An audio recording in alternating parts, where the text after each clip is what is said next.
James 1:18.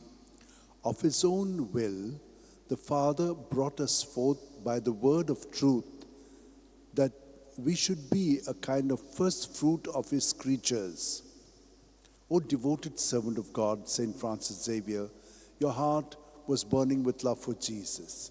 Impelled by this love, you went from country to country and spent yourself unto death, proclaiming the name of Jesus and the good news of salvation. That is why the Father filled you with glory in heaven and preserved your body from corruption here on earth. Filled with joy for these unique gifts, we join you in praising the Father. And now we ask your intercession for ourselves. You may pray for whatever you want through the intercession of St. Francis Xavier.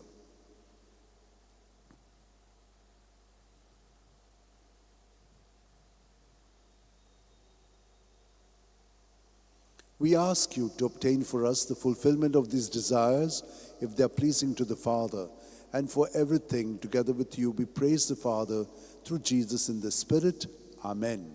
And may Almighty God bless us, the Father, and the Son, and the Holy Spirit.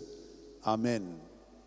San Francis Xavier, Vodacura, Radisam Chamogan, Las Lolia, Besangal Saiba, Desaram Cha, Sambalungam Ka, Gopantuja, Besangal Saiba, Sharar Goincha, Sambalungam Ka, Gopantuja.